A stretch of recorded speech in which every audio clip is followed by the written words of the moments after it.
Hello, everybody, and welcome to the Solutions Podcast. So here I am this month with Philip Carr-Gomm, and welcome, Philip. Nice to see you. Hello, Nicola. It's nice to see you too. Yeah. Yay, yay.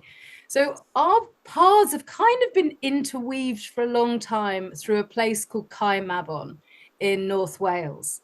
So I've been going there for about 15 years and become good friends with the owner of Cae Mabon. And over the years, I've heard Philip mentioned. And Eric got married this year. So there we were at the most magical celebration in this, they call it the Welsh Shangri-La Cae Mabon. And so we finally actually got to meet. So our paths crossed in Wales, even though we both come from the south of England. So it was great for us to meet then. Yes, and a magical moment, wasn't it? It was Beltane, actually. It was Beltane. And then the next time we met was at the summer solstice. So that's quite sort of auspicious to meet at these significant moments. Yeah. Yes. And that kind of weaving together of, these different groups of people around the country. And it feels like as our paths cross, like the kind of the mycelium that we all are, we become stronger as our networks get stronger and we know who's who and who does what. And so talking about who does who and who does what, I mean, you used to hold the title of, Chief Druid and Bard of the Oak. Tell us a little bit about yourself. What's your introduction? How do you like to introduce yourself? Well, the trouble with talking about oneself is I always feel sort of limited by that because you have to start. But you've got to start somewhere, haven't you? So for me, the kind of two passions of nature and spirituality kind of combined early on, and I guess I could say my kind of childhood experiences of being in nature were also spiritual experiences, in the sense that they gave me feelings of awe and took me beyond a sense of the personal to something more transcendent or transpersonal. And then I was really lucky to have met the old Chief Druid when I was 11. He was a friend of my dad's. And that's how I got kind of in touch with Druidry as a spiritual way. And I started training with him when I was 16. And what really appealed to me in Druidry was the way trees were considered so central and so important. So here suddenly was a kind of a religious, a spiritual approach that put trees right in on center stage, and there were, there was this wonderful Ogham alphabet, and looking at the trees in a poetic way as well. So there's a power of words, magic, and poetry, and all the rest of it. So it ticked all the boxes for me, and I've been involved in Druidry as a spiritual practice ever since, really. So I think it's a good question to kind of clear up, what is Druidry, and more importantly, what is it not? Well, it's not a cult. Well, I mean, it's not a cult. It's, for many people, it's not a religion. It all revolves around what you define and what you mean by certain terms and all the rest of it.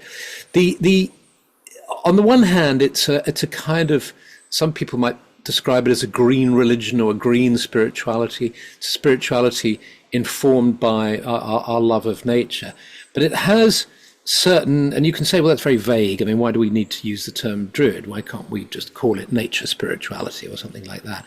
But the reason why I think it's valid to give it a term like that is because Druidry very specifically refers to a type of spirituality that grew up originally in the pre-Christian era, and then by around the 6th century, in these lands, really, the British Isles, Ireland, and then the extent of its reach on mainland Europe is debatable, but you could include parts of Portugal and Spain perhaps, but certainly France, Western France, and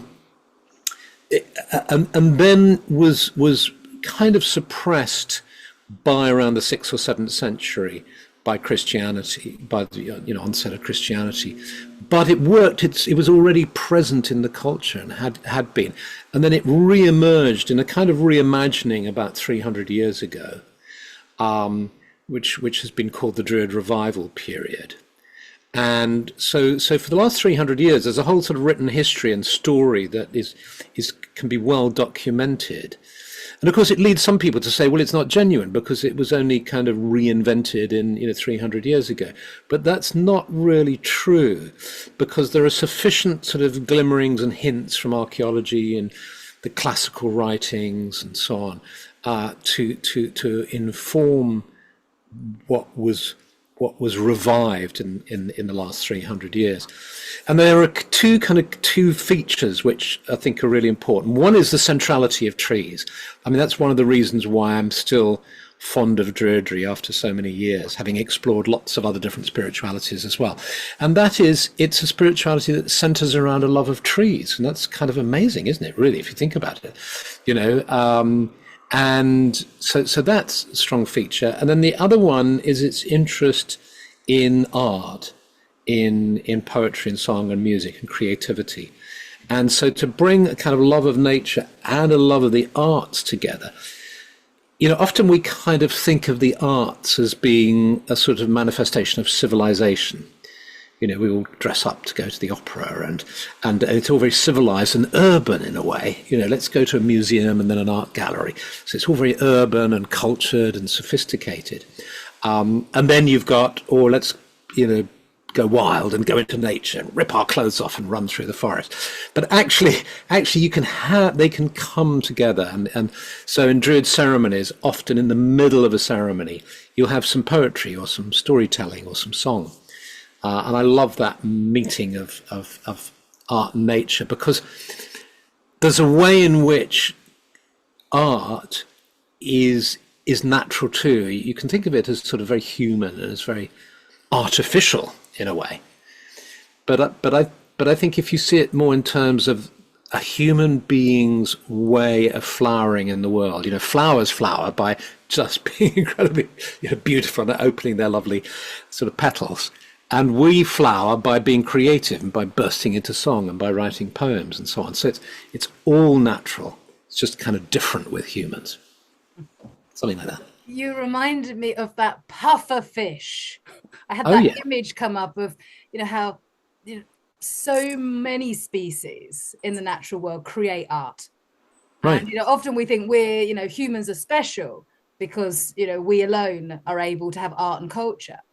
But when we look at some like really intricate nests or that amazing sand drawing of the pufferfish, which is just, I think, took art to another level, that this, this ability to create a mandala on the sand for a fleeting moment to, attract a mate. Yes. So, the art it's, why is a flower so beautiful? Does it need to be so beautiful? We see this beauty and this art, all around us, and it lifts our spirits. Absolutely. There's that wonderful bird. You mentioned the birds who create extraordinary. Can you remember the name of the bird that does it? Sort of, aren't they particularly attracted to blue, and they create sort of blue nests and sort of. The bowerbird. The bowerbird, yes.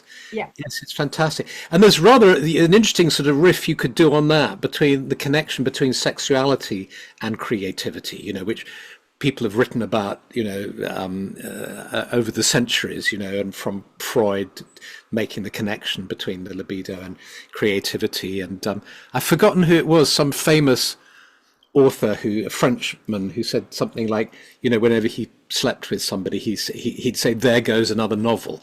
It's like I haven't got the energy to write anymore.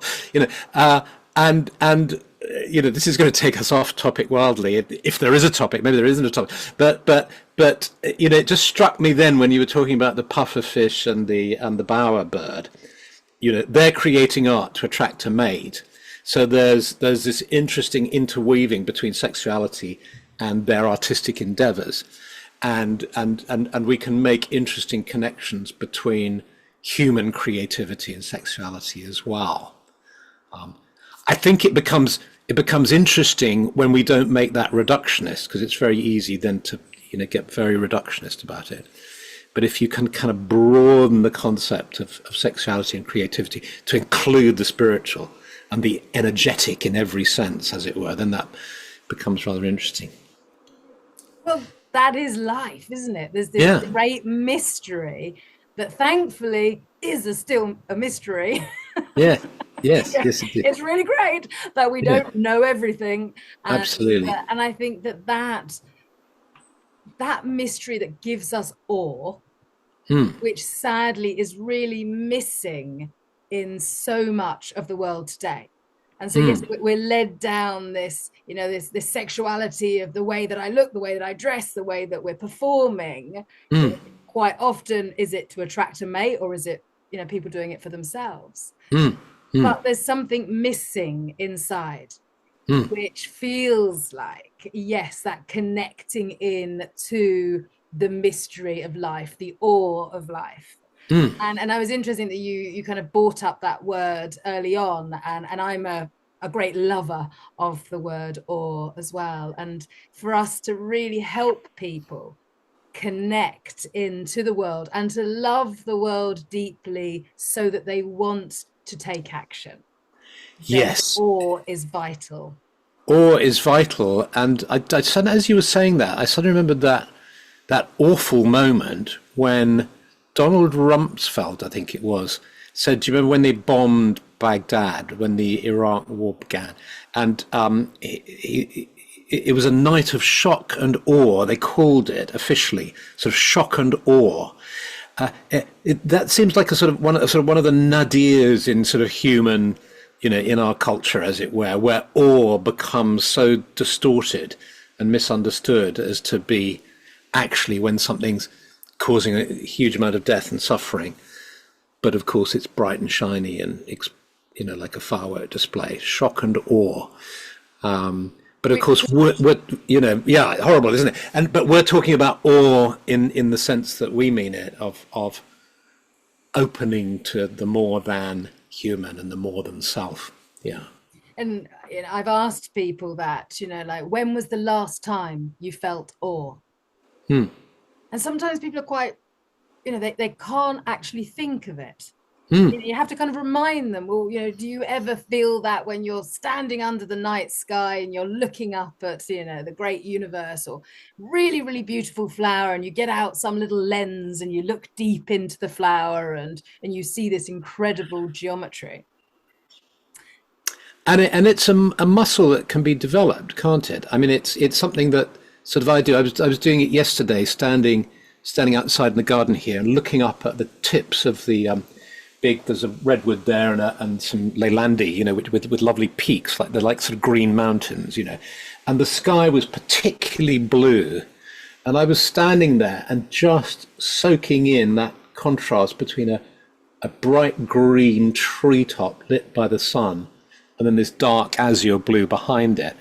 And I find there's a way of I don't know what I do. I haven't really analyzed it, but I stare and then I kind of relax and open my mind and I just soak in these colors and that's in this experience of awe, sort of beyond thought. I'm not rationally, I'm not analyzing anything or thinking about anything. I'm just being in the moment, and I think you can develop it as a muscle. Yeah. Well, that sounds good. Developing more ore. I think we can't have Hmm. enough, can we? It just, the color green in our English language is so limited. Whereas in some cultures, they have hundreds of words for green. Like And you they, discover that when you get stuff printed, in the Druid training program that I developed with colleagues and which we have been distributing for 30 or so years to thousands of people. We, in the sort of second year, the first year, the booklets are printed on blue covers, and then in the second year they're on green covers. Very simple thing, and it's the Ovate school of Druidry, which is the school of Druidry that teaches about plants and trees and nature and all the rest of it. And what you discover when you have stuff printed is there's a very limited supply of different types of green paper. It's a funny little detail, but and then suddenly the supplier will say after a couple of years, "I'm sorry, they're no longer producing that shade of green." And then you look at the swatches, and there are very few. It's a peculiar sort of situation that doesn't apply to other colours, but it does apply to green. I wonder why that is. You'd think Odd, isn't that, it? green and blue have got to be, the colors that Yeah, we have so much associated throughout history with. That's what we've been surrounded by, these yeah, deep yeah, yeah, blue yeah. colors. And so changing tact, but Yeah. I had not heard until I was looking, as you do, before you Mm, speak to somebody, you look them up and mm, pick out a couple of words. And I'd not heard the word psychosynthesis before. mm. So could you tell us a bit about what that means? Sure. Yeah. Well, I'd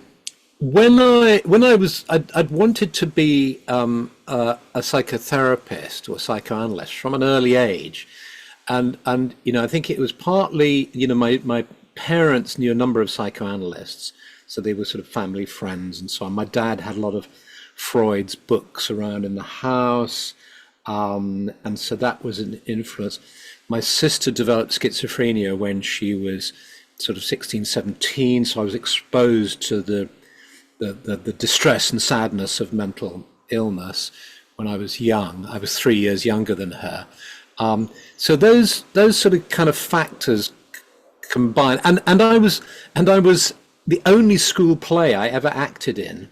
I was asked to play a psychoanalyst, and I had to stick on a beard and even smoke a pipe on stage at the age of 11. And I'm so nervous I couldn't light it. But I was interested in the profession of psychoanalysis particularly, and I started doing a training analysis. I thought I'll become, and so I did a degree in psychology. In my second year, I started a training analysis in Jungian therapy because I thought by then I'd discovered Jung and it was all wonderful and awesome. And I found a little booklet by a guy called Sir George Trevelyan, who was the kind of founder, kind of leading light in the New Age movement in Britain. And it was a little booklet that compared Hawaiian shamanism with a system of psychology called psychosynthesis. It was a kind of unusual kind of combination of two things. And I read it and I thought, oh my God, this is it. This is fabulous, psychosynthesis. And I will do this when I finish my Jungian training. And then 2 years into my analysis, I thought, why am I waiting to get to where I want to be? And I switched sort of horses and started training in psychosynthesis and just loved it. And it's a method of psychology that was developed by the first Freudian analyst in Italy, who he changed horses and he became a Jungian. Yeah, he loved Jung's work, and then he developed his own psychological approach called psychosynthesis, which is a spiritual psychology, if you like. It's a psychology that includes all the sort of understandings and techniques of more mainstream psychology, but it says, hey, look, folks, we are spiritual beings too. And it became the first, and then it became when humanistic psychology took off in the kind of 70s and 80s. It was within the humanistic movement. And then as the humanistic movement said, hey, what about spiritual experiences? We kind of ought to include those. There was this movement towards what was called the transpersonal psychology movement. Psychosynthesis was the kind of first, really, or one of the key founding schools within transpersonal psychology. So it's a psychology that is very eclectic and broad and universal. And so I trained in it when I was young, 40 years ago now. And so I've been practicing it ever since. And then in the last year, I've been teaching a course in it for the Aleph Trust. So I've been writing about it and teaching it, recently in particular. And I love it because it's just an approach that to me makes the most sense. Why not have your cake and eat it? I mean, why not say, yes, behavioral psychology can work, CBT can work with certain issues, but with other issues, with issues of sort of existential meaning, or somebody who's suffering from writer's block, God help you if you go and visit a CBT psychologist, who only knows how to do CBT protocols. Why not have a whole range of techniques at your disposal, It's reminding me of a conversation I had with an indigenous person in the Amazon, and said to me once, I can't understand some white people that they don't believe in any great spirit. Mm, How can they not believe in a great mystery? How can they not believe that there's something greater than humans? And mm. this was a real kind of, real kind of searching question of like, can Yeah. you help me understand why white people, what do they believe then? If they Mm. don't believe, what do they believe? And it was a fascinating conversation where, because for them, of course, it's Of course, it's obvious, but you see, what's interesting is if you think about it, if you've been lucky enough to have an awakening experience, whatever you want to term it, an experience of other levels of consciousness, of great spirit, of of of of of, of a level of consciousness beyond your ego, beyond yourself, you've been lucky to have that. You have to kind of remind yourself that there are people who maybe have never had that, or have had it in such a way that they haven't been able to integrate it and they've forgotten it. They've had an extraordinary dream that they woke up from, where they had this kind of incredible sort of ecstasy or something. But then, when they were 16 or when they were 40 or whatever, and they've never been able to sort of, nothing's reinforced it or helped them to build on it. But you've got groups of people who have had those experiences, whether they've had natural sort of mystical experiences or whether they were involved in the sort of mass initiations of the 60s onwards with people sort of smoking pot, getting high and having sort of mystical things, or psychedelics, or who are, have had near-death experiences, or if they're in the interesting category of people who have had traumatic experiences, near-death experiences, car crashes, bereavements, illnesses of various kinds, which have triggered transcendent experiences. And there's a sizable proportion of people who have this. It's really interesting. It's called post-traumatic growth, where people actually experience very positive, life-changing sort of changes of consciousness. If you haven't had all of those things, that's what these indigenous people are seeing. They're seeing people who haven't. And it's amazing to meet people who, you must have met this, people who will say, do you know, I had no idea this sort of world of the spirit and this whole thing. I thought it was all bonkers and just woo-woo and crazy. And then something happened. When I was 40, when I was 50, when I was 30, this happened. And then they tell you a story of how they, I mean, did you have did you have experiences of like this, of awakening, or of kind of, I resist that term because it makes people sound like they're privileged, like I had an awakening experience when I was 12 or something. It's like, but you know what I mean? This, an experience of something more than just your everyday personality. Have you had those? well, as you ask, Mm. I drowned. Really? Yeah. And I got the experience of watching my life go by. And I saw myself as if I was watching myself outside. I was watching, I got caught in a whirlpool. So I was in Sumatra, very like You this, a jungle. a jungle? What sort of age were you? I was 20. I was 20. So you're 20. You're in Sumatra in the jungle. You get caught in a whirlpool, and you sort of go down and Yeah, into I got sucked in. God. And Yeah. I remember what was amazing. I had my contact lenses in, Yeah. and my eyes were wide open, but the lenses never fell out, which is quite Yeah. interesting because the pressure of the water. And I put my hands out, and it was like a wall around me. Right. And so to start with, I remember a very short panic of Yeah. like, oh my God, I'm drowning. Yeah. But that was replaced very quickly Yeah. with just watching myself doing all You, these you, things. and you felt you were moving out of your body. No, I didn't No. feel like it was just like watching a video of myself doing things. Right. Okay. So I watched myself doing all sorts of things, and then it went back, and I remember seeing I was like a little Shetland pony, Mm. and I was about 5 years old, and I was sitting on this little Shetland pony, and that was all I remembered. And then what came to me was I had been wearing a necklace that my best friend at the time had given me before I went traveling. I was off on Mm. this big adventure around the world. I was going to work around the world, and I'd taken it off that day. Mm.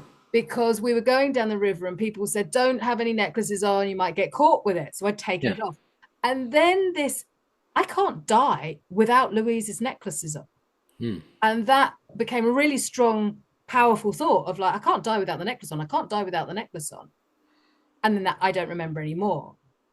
And what actually happened was obviously I'd gone unconscious and just it wasn't meant to be my time. Hmm. But along the side of the jungle path, there were three indigenous guys that lived there locally. They saw me get sucked under. Yeah. One of them dived in the water and Yeah. he got caught in the same whirlpool as me. Yeah. The next one put a liana, a vine Hmm. around himself and went in and pulled us both out. Wow. Yeah. And when I came to, they were pushing on me and there was water coming out of me. And then I Hmm. kind of came to.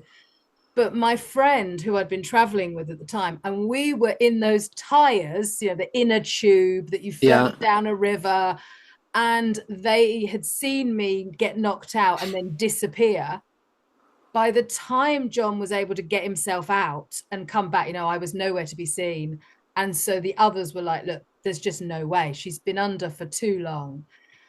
And then they heard this noise and then they came across and he said, you were just this awful color. And then I came to. And then for hours, they had to carry me back through the jungle because I was unable to move. Hmm. But, this experience afterwards of like, wow, all of a sudden, I kind of also had a feeling of I might not survive the night. Hmm.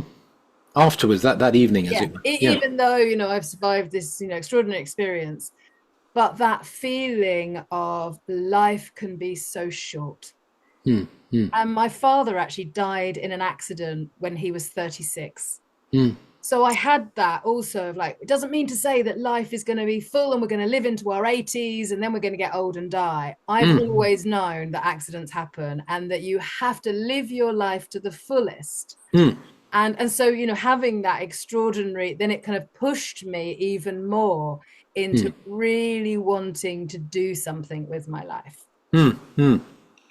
Yeah. And would you say it was a spiritual experience? Did it sort of, this idea that the indigenous guy saying, why aren't white people aware of Great Spirit? I mean, did it make you aware of something more than yourself, or was it other experiences that did that? I think more other experiences in that Yeah. psychedelics have shown me that there's a whole other world that we don't usually see.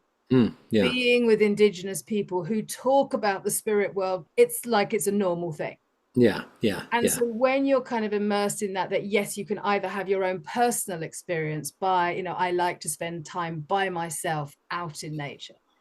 And so there's been times when I've been awestruck and had these experiences, or those knowings, or, those synchronicities, or whatever we want to call them, of Mm, something magical that yeah. happens, of being in the right place at the right time, that I've kind of got to a point now. It's like, okay, there's something else that's like pulling my, I feel like a puppet Yeah. sometimes. Yes. It's pulling your strings. Yeah. That's Exactly. right. And something else. So, and I'm just here showing up, doing Yeah. that. Yeah. Yeah. Yeah. Yeah. But Yeah. when we think about others, and people often say to me, how come you don't burn out? I've Mm, been a full-on environmentalist for over 30 years. mm. And how come you don't, everyone talks about burnout, Yeah. Yeah. get Yeah. involved in activism, you can only sustain it for so long. And my spiritual practice is the elements. I Mm, don't call myself a druid. I don't call myself by any name. And people say, mm, well, what's your spiritual practice? mm. And it's like my communication with the earth, the water, the air, the fire, and the great mystery, Yeah. Yeah. where those elements And came that keep from. and that keeps you plugged in, doesn't it? It does. It does. I mean, somebody was saying that to me the other day. They said, "Don't you ever get burnt out?" I mean, what? And I thought about it. Nobody sort of asked me that before, and I thought about it, and I said, "Well, no, actually, obviously I get tired. Like I think we all do. You have time, but I just sort of recharge. That it's like sort of plugging the electric car in. I just know that I need to plug myself back into the mains, Yeah. and I'll do a meditation, or I'll I'll do a, have a nap or have a long snooze or whatever, and yeah, I don't experience, I've never experienced burnout or that kind of fatigue. It's funny, isn't it? I mean, there's obviously predispositions to things and so on, And yeah. I think the greatest power burst Mm. for me is when you're on the edge of the elements. How do you mean? So, for instance, you could be on the top of a mountaintop naked, Mm. alone, and Mm. it's you and the air. Yeah. It's you and the sun. There's nothing Yeah. between you. Yeah. Or diving into a river Yeah. and feeling that, when you're by yourself and it's Yes. just you and the element. Yeah. Yeah. And that kind of like edge there, I think when we really, really kind of embrace that, Mm. then that's when I come away feeling like, oh, what did you just do? Oh, I just stood naked on top of a mountain, or I just went Yeah. for a swim, or I did something that was just it was a personal relationship between me and that element. And afterwards, I feel absolutely on top of the world, or diving in a mountain lake, and it's freezing, but you come out and you remember you're alive. Yes. Yes. And in fact, it's appropriate you should say this because I think today, or very soon, is World Nakedness Day, celebrated all over the earth. And and I know about it because I was interviewed by the Lost Bureau of Culture, or I think it's called, podcast recently, because I've written a book about this, because that experience, of course, of that sort of invigorating power of the elements, being on the edge, as you said, but nothing between you and the elements, is exactly what powered the sort of naturist movement. In the 1930s, when a lot of Europeans were struggling with TB, and a guy called Rollier in Switzerland said, instead of cooping people up in wards, why don't we try doing the opposite? And he created these clinics where he encouraged patients to be naked in sunlight and with fresh air and just the elements, and they started to get better, and you had that whole movement towards being invigorated by the elements. So unbelievable, and people don't know this. Do you know that there were private schools in Britain where all the children were naked? No. Yeah, you can find there are photographs of little desks set in sort of a field in Hampshire or something like that, and all these children sitting at it. The idea was it's a whole sort of world out there. So I wrote a book called A Brief History of Nakedness, where I looked at this phenomenon from a spiritual point. So the first third of the book is spirituality, and I looked at for instance the Jain monks who are called skyclad. It's a wonderful word, Digambara, skyclad, and this exposure to the elements, and then discovered that Christianity, strangely enough, is one of the most naked friendly religions. And I found wonderful photographs of sort of vicars at nudist colonies in the 1930s wearing nothing but a dog collar and and a copy of the Bible. It's just with all the faithful all in the nude as well. It's just hilarious, and the other reason I like the theme is because there's something inherently funny about it. I mean, it's just silly at some level. I don't know why it is, but it's kind of funny, like this picture of the church service. And then the second section is on politics, political statesmen. Usually a lot coming out of Catholic countries, usually spearheaded by women, funnily enough, women who use the power of the body to make political statements. And then the final third being about the world of culture and the arts, but yeah, it's a powerful topic, and as you say, but it is a way of kind of plugging yourself back in to these very primal forces of sunlight and water. There's and fire, standing fire. naked by the fire, feeling it on your skin. And I think in this world that we live in, there's either all these nudist camps, and people just want, this idea that people just want to parade around naked and look at each other, or there's some sexuality involved in it, or So we've really kind of like messed up this idea of what does it mean to be human. How Mm. many other creatures out there are wearing clothes? Yeah, yeah, But and this is one of the real problems that happened in the Amazon was the missionaries bringing clothes. It was interesting you talking about that, and it's like, well, hang on, that's not my experience. What yeah, happened there was they told them they were savages if they yeah, didn't yeah, wear clothes, yeah, and so they gave them all the clothes, but they didn't tell them you got to wash clothes. yeah, And so they then start getting all these awful skin infections because, of course, all of a sudden they're wearing these clothes where they hadn't been used to. The clothes were dirty, and so there was this whole other story. So now we've got people wearing the clothes in the Amazon and using all these toxic bleaches and cleaners to wash them in the rivers. yeah, And when yeah, we see that history of, now we've got the whole, we won't go into the nightmare of fashion and clothes and yeah, what it's brought to the world. yes. But it's part of the disconnect that we Uh, experience. And interestingly, I love every year I go with my mom on a train trip down to Europe, and we go to a spa for a mm, weekend. mm. And it's like, 30 euros to go into these amazing centers where there's hot thermal water Is and that Baden-Baden? Baden-Baden, is it? Or there's hundreds of them. yeah, yeah, there's loads of them, yeah. Oh, so we go to different ones, and there's Yeah. like all these saunas and these thermal pools. And when we first went, we arrived, and there was the sign that it said clothing not optional. Mm. And Yes. what does that mean? Yes. And Yes. of course, mom was a bit like, shocked of like, oh, she'd never done the naked thing. But Yeah. then said, well, when in Rome. Yeah. And but then I really saw how healthy it was, that Yeah. this culture, and often we're the only English people at these spas. Yeah. And people pay a fortune to go to these fancy spas, but here are these public saunas. Public spas that are so cheap, aren't they? I couldn't believe it. When I was in Totally. Baden-Baden, this wonderful Baroque, 16-step process. I don't know if you've been in that one, and it's like this beautiful Baroque architecture, and yeah, and you're naked, Yeah. and it's 30 euros, and you can spend as long Exactly. as you like there, Exactly. and And you know, they're so beautifully done, really natural settings. They're all done yeah, with stone.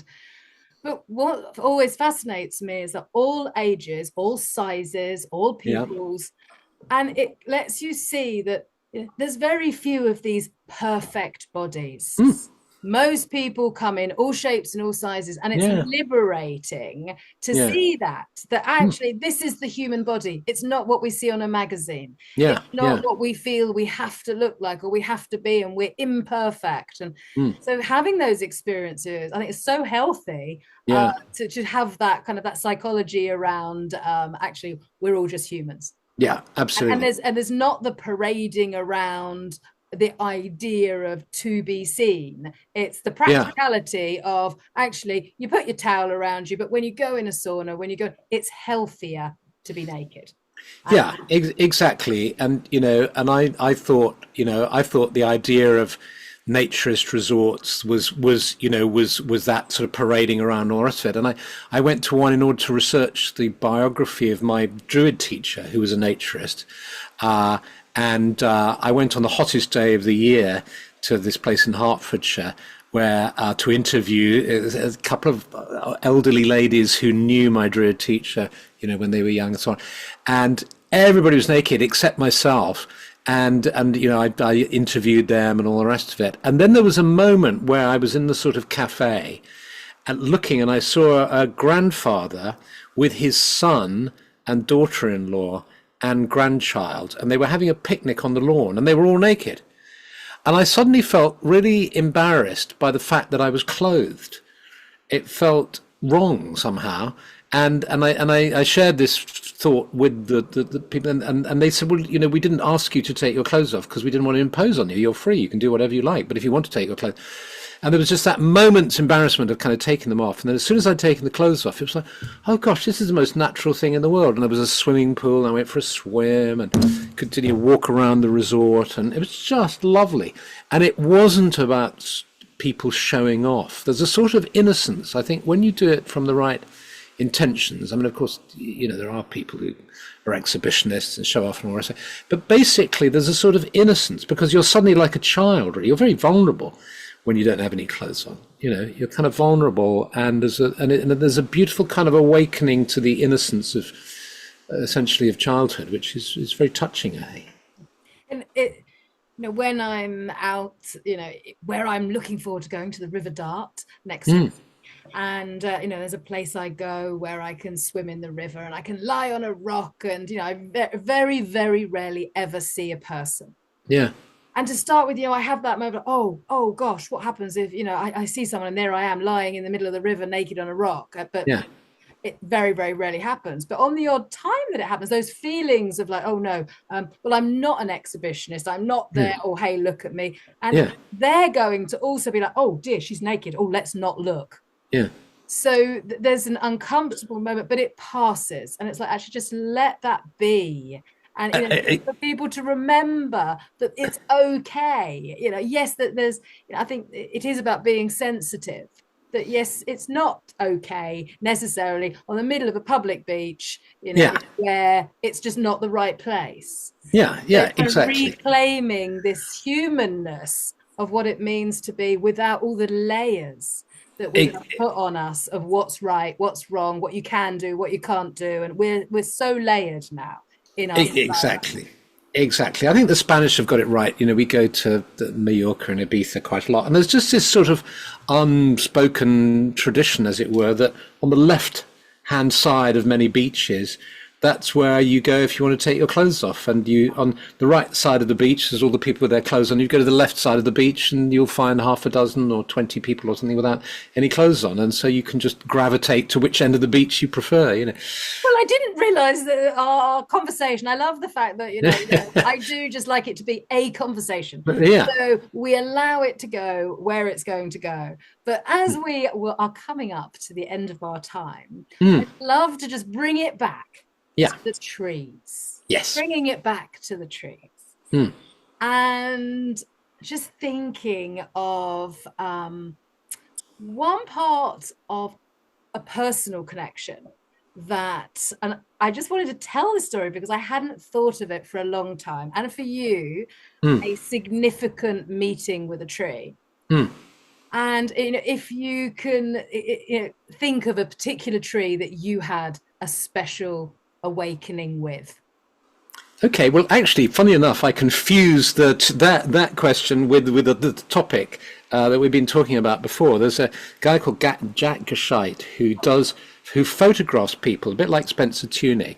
He's a great advocate, champion of trees, to save trees. And one of the things, when I was researching the politics around nakedness for my book, I discovered that, of course, being naked is a very powerful political statement. It's powerful by showing your vulnerability and your humanity. So it's an interesting kind of technique, as it were. So he photographs people naked in trees as political statements, save trees in California and so on. And around the time I was kind of talking with him, I also got to know a lady called Julianne who calls herself Tree Girl, and she photographs herself in trees all over the world naked. And again, you would say, well, that's rather kind of exhibitionistic, isn't it?